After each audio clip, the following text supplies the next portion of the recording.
चलिए, तो आज हम लोग बात करने वाले हैं unit 4 subject pharmaceutics first BP 103 T. ये बात हो रही है बी फार्मा फर्स्ट सेमेस्टर की, क्योंकि बी फार्मा फर्स्ट सेमेस्टर का अभी आरजीपीवी का सेमेस्टर एग्जाम चल रहा है। उस सेमेस्टर एग्जाम के लिए आप लोगों के लिए ये शानदार छोटे छोटे शॉर्ट फॉर्म में लेकर के मैं आया हूँ। तो आप याद रखेंगे सभी टॉपिक्स को। इजली है, एकदम सबसे इजी है, आप एक रात में भी पास हो सकते हैं। एकदम सबसे छोटी है। वीडियो को एंड तक देखिएगा और एंड में मैं एक और तरीका बताऊंगा जिससे आपको हमेशा याद रहेगा, कभी भूलेंगे नहीं। क्योंकि जितना आप पढ़ लिए हैं हमेशा याद रहेगा, कभी भूलेंगे नहीं। वो मैं बताऊंगा लास्ट में। तो चलिए, यूनिट फोर्थ में जो पहला टॉपिक है वो है सपोजिट्री। भाई साहब, सपोजिट्री है क्या? सपो मतलब होता है सपोर्टिंग, और जिट्री का मतलब यहाँ पे होता है कि उसको एक ऐसी कैविटी के माध्यम से दिया जाता है। यानी किस कैविटी के माध्यम से? जैसे हम बात करें रेक्टल, ठीक है, वेजाइना, यूरेथ्रा, ठीक है, ये बहुत सारे हैं, इनके माध्यम से ये दिया जाता है। सपोजिटरीज मीन्स आप याद रखिएगा कि रेक्टल होता है, वेजाइना होता है और यूरेथ्रा होता है, इतना याद रखिएगा। देखिए, suppository are solid doses form. Suppository क्या होते हैं? एक सॉलिड डोजेस फॉर्म में पाई जाते हैं। उनको हम intended for the insertion into body cavities, इसे हम क्या करते हैं? इंसर्शन मतलब क्या होता है कि बॉडी कैविटी के माध्यम से इंजेक्ट कराते हैं। इंजेक्ट मतलब अंदर डालते हैं। किसके माध्यम से? रेक्टल हो गया, वेजाइना हो गया, तो रेक्ट्रा हो गया, इसके माध्यम से। सच एस हमने यहाँ पे बताया a where the melt substance और dissolve to release the drug. ये कैसी होती है? मेल्ट होती है, सॉफ्टन होती हैं, डिजॉल्व होती हैं और रिलीज टू द ड्रग। जैसे ही रेक्टल में आप उसको रखेंगे तो ऑटोमेटिक रेक्टल एब्जॉर्ब कर लेगा, वेजाइना में रखेंगे ऑटोमेटिक एब्जॉर्ब कर लेगा। ये सारे प्रोसेस होती हैं। ये क्या होता है? एक सॉलिड डोजेस फॉर्म होता है, याद रखेंगे। इसके टाइप क्या होते हैं? सपोजिटरी के बहुत सारे टाइप हैं। सपोजिटरी के क्या टाइप हैं? बहुत सारे टाइप हैं। Type of suppository. देखिए, जो टाइप ऑफ सपोजिटरी है, पहला जो टाइप है वो है रेक्टल सपोजिटरी। क्या है? रेक्टल सपोजिटरी है। इस रेक्टल सपोजिटरी में क्या क्या होता है? इंसर्टेड इनटू द रेक्टल, आप रेक्टल के माध्यम से इंसर्ट करेंगे। यूज फॉर लोकल और सिस्टमेटिक एक्शन, इसके लिए यूज करते हैं। एवरेज वेट लगभग 2 ग्राम का हो सकता है एडल्ट में, ठीक है, करेक्ट। एग्जाम्पल के लिए जैसे लग्जेटिव सपोर्टिव, लग्जेटिव मीन्स ये होता है कि कभी कभी किसी को कॉन्स्टिपेशन बन जाता है, तो जो वेस्ट मटेरियल हो निकल नहीं पाता, वहाँ पे रेक्टल में बहुत दर्द होता है, तो उस माध्यम से उसको लैक्सेटिव बनाने के लिए ये रेक्टल सपोजिटरीज यूज की जाती है, कॉन्स्टिपेशन को हटाने के लिए। अब यहाँ पे है वेजाइना या फिर वेजाइनल सपोजिटरी। वेजाइनल सपोजिटरी को हम क्या कहते हैं? वेजाइनल सपोजिटरी वो सपोजिटरी होता है जिसे हम पेसेरीज के नाम से जानते हैं। इसको इंसर्ट इनटू द वेजाइना के माध्यम से अंदर डालते हैं। यूज फॉर लोकल इन्फेक्शन, यदि कहीं पे लोकल इन्फेक्शन है उसके लिए हम यूज करते हैं। एग्जाम्पल के लिए एंटी फंगल वेजाइनल इन्फेक्शन, उसके दौरान, ठीक है, याद रखेंगे। अब यहाँ पे है यूरेथ्रल सपोजिटरी, जिसे हम ब्यूगीज के नाम से जानते हैं, बॉगीज के नाम से जानते हैं, याद रखना है। इसको हम यूरेथ्रा के माध्यम से अंदर डालते हैं, ठीक है। रियली केसेस में ये यूज होता है, रेयरली में यूज होता है। अब देखिए, सभी सपोजिटरी का एडवांस क्या है, यानी इनके यूजेस क्या है, इनके यूजेस क्या है। तो देखिए, यूजेस इनके ये है कि useful when oral route is not possible. इन्हें आप बाय ओरली यानी माउथ के माध्यम से इन दवाइयों को नहीं दे सकते हैं, यह पॉसिबल ही नहीं है। यहाँ पे देखिए, अवॉइड फर्स्ट पास मेटाबॉलिज्म पार्टिशियली, ये क्या करती हैं? अवॉइड करती हैं फर्स्ट फास्ट मेटाबॉलिज्म जो होता है उसको डायरेक्ट सेकेंड में इंटर कर जाती है। सुटेबल फॉर वोमिटिंग पेशेंट, जैसे मान लीजिए किसी चीज व्यक्ति को आप माउथ के माध्यम से खिलाते हैं तो उनको उल्टी हो जाती है, लेकिन इसे आप रेक्टल वेजाइनल्स के माध्यम से आप इस दवा को अंदर डालेंगे तो वोमिटिंग नहीं होगी। वोमिटिंग मतलब होता है उल्टी। यूजफुल फॉर लोकल ट्रीटमेंट, इन्हें हम हमेशा लोकल ट्रीटमेंट के लिए यूज करते हैं। इसके डिसएडवांटेज क्या है?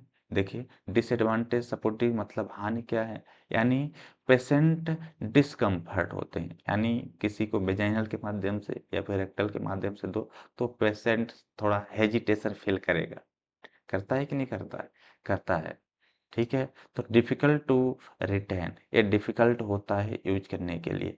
ड्रग एब्जॉर्प्शन में भी इरेगुलर, इसे आप इरेगुलर नहीं दे सकते हैं। ठीक है, storage problem due to melting, बहुत सारे ऑप्शंस हैं, ये आप याद रखेंगे। Type of suppository based, suppositories based कितने टाइप होते हैं? पहला तो होता है, यहाँ पे देखिए, material in which the drug is mix, बहुत सारे मटेरियल्स को हम मिक्स करके बनाते हैं। जैसे इसके टाइप्स हैं, फैटी बेस, फैटी मतलब जो फैट वाला होता है उससे रिलेटेड, जैसे कोकोआ बूटर होता है, एग्जाम्पल में देख रहे हैं। इसके कैरेक्टर्स क्या होता है?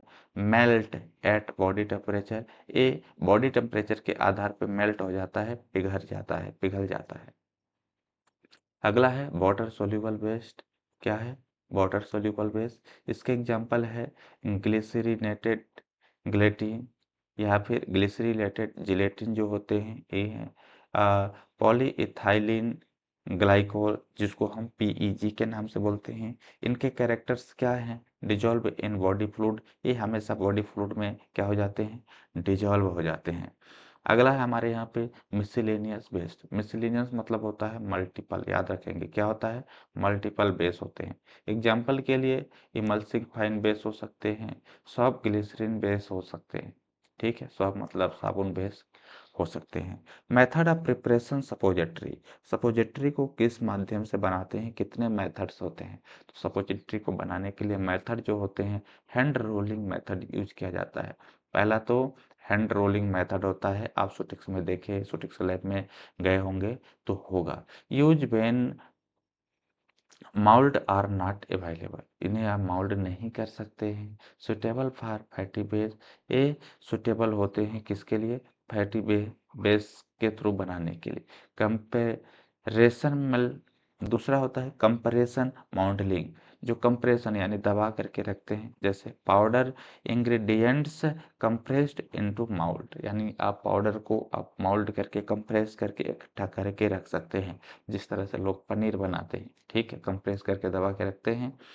फ्यूजन मेथड या फिर फ्यूजन को माउंडलिंग मेथड्स भी कह सकते हैं। बेस्ट मेल्टेड होते हैं ये, ठीक है, ड्रग्स मिक्स होते हैं इसमें, पावर्ड इनटू माउल्ड्स होते हैं, जो कि मोस्ट कॉमनली यूज मेथड होती है, सबसे ज़्यादा यूज यही होती है जिसे हम फ्यूजन मेथड के नाम से जानते हैं। डिस्प्लेसमेंट वैल्यू क्या है भाई साहब?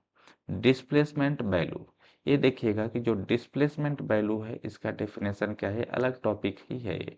डिस्प्लेस मीन्स मतलब आप समझ रहे होंगे, एक प्लेस से दूसरे प्लेस तक करना, उसको हम बोलते हैं displacement. Displacement value is the amount of drug that displace 1 gram of suppository based. It is used to calculate the quantity of waste required when drug is added. मतलब डिस्प्लेसमेंट वैल्यू सिखाते हैं। Displacement value का formula आप हमेशा याद रखिएगा कि इसके फार्मूला क्या है। फार्मूला है कि अमाउंट ऑफ वेस्ट रिक्वायर्ड, क्या है यहाँ पे? Amount of waste required equal weight of suppository, क्या होता है? Weight of suppository minus weight of drug upon displacement value, displacement value. जैसे सपोज यदि वेट ऑफ सपोजिटरी कितना है? 4 ग्राम है, माइनस वेट ऑफ ड्रग कितना है? सपोज 2 ग्राम है, डिस्प्लेसमेंट वैल्यू कितना है? 1 ग्राम है। तो आप इसे कैलकुलेट कर लीजिए। तो यही है अमाउंट ऑफ बेस रिक्वायर्ड, जिसको हम बोलते हैं displacement value formula. Evaluation of suppository, उसको इवेल्युएट कैसे करते हैं? ठीक है, इवेल्युएशन कैसे करते हैं, निकालते कैसे हैं सपोजिटरी को? तो इसमें होता है क्वालिटी टेस्ट इंक्लूड होते हैं बहुत सारे, जैसे वेट वेरिएशन टेस्ट, याद रखेंगे क्या, weight variation test, melting point test, hardness test, ये सब किसके लिए होता है, जो बनाते हैं सपोजिटरी सोल के लिए। डिसोलिएशन या फिर ड्रग रिलीज टेस्ट। दूसरा डिसइंटीग्रेशन टेस्ट, समझिएगा। वेट वेरिएशन टेस्ट, यानी उसका वेट कितना है कंपाउंड का, सपोज मान लीजिए यहाँ पे एक टेबलेट बना दिया गया, क्या बना दिया गया, टेबलेट बना दिया गया है, इसका वेट कितना है उसका, ये मेल्टिंग पॉइंट टेस्ट, इसका मेल्टिंग करेंगे कि ये कब तक पिघल पाएगा। हार्डनेस, कितना हार्ड है कि लूज है, जैसे आप इसको तोड़ेंगे तो टूट जाएगा कि नहीं टूट जाएगा, उसको बोलते हैं हार्डनेस। डिजोल्यूशन, जैसे मान लीजिए आप इसके रेक्टल में, ठीक है, वेजाइनल्स में, ठीक है, और यूरेथ्रा में रखेंगे तो कितने टाइम तक डिजॉल्व हो जाएगा, ये इसको हम बोलते हैं डिजोल्यूशन। ठीक है, इसके बाद डिसइंटीग्रेशन टेस्ट, ये कब टूटेगा, डिसइंटीग्रेशन मतलब टूटना, ठीक है, अलग अलग होना, बिखर जाना, ये सब क्या है, रिक्वायर है सपोजिटरी टू ब्रेक डाउन।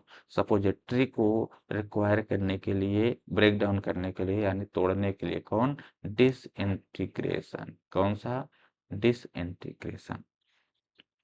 अब दूसरा है यहाँ पे फार्मास्यूटिकल इनकम्पेलेबिलिटीज।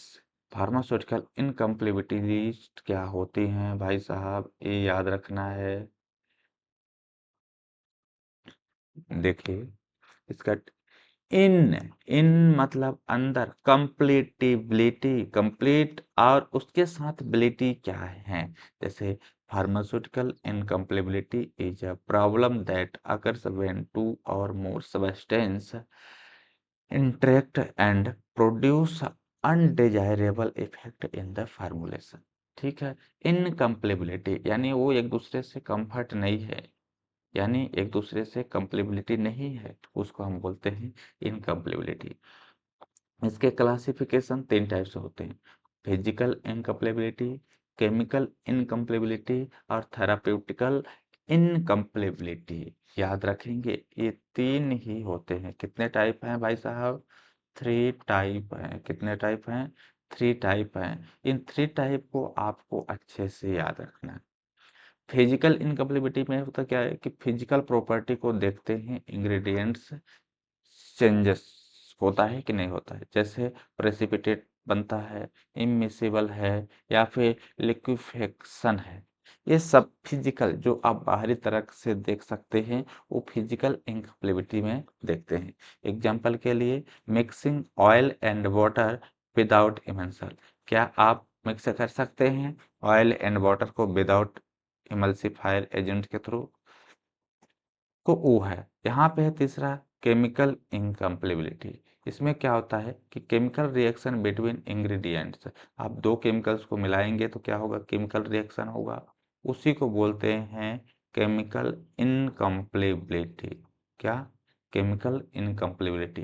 एग्जाम्पल में oxidation reaction, hydrolysis reaction, reduction reaction. Example यहाँ पे देखेंगे कि reaction between acid and alkali, that means alkali मतलब होता है बेस, यदि आप एसिड और बेस को रिएक्ट करेंगे तो क्या बनेगा। अब यहाँ पे आ जाता है थेराप्यूटिक इनकम्पेलेबिलिटी। इसमें होता है कि combined drug produce undesirable therapeutic effect. इसमें क्या होता है, अनडिजायरेबल थेराप्यूटिक इफेक्ट होते हैं, जैसे ओवरडोज हो गया, ठीक है, एंटागोनिस्टिक इफेक्ट हो गया, रॉन्ग ड्रग कंबाइनेशन हो गया, ये सब क्या हो गया, थेराप्यूटिक इनकम्पेलेबिलिटी, यानी यानी कंफर्ट नहीं होना, उसको हम बोलते हैं इनकम्पेलेबिलिटी। एग्जाम्पल में देखिए कि two drug producing opposite pharmacological action. इसमें हम बात करेंगे, एक अगला टॉपिक है मेथड टू ओवरकम इनकम्पेलेबिलिटी। कितने मेथड्स होते हैं, तो आपने क्या निकाला, तो उसको चेक करने के लिए चेंज ऑर्डर ऑफ मिक्सिंग, कौन सा ऑर्डर मिक्सिंग कर रहे हैं उसमें, ठीक है, बफर या फिर स्टेबलाइजर क्या है, एडजस्ट पीरियड देखते हैं, डाइल्यूशन देखते हैं, और डिफरेंट डोजेस फॉर्म देखते हैं।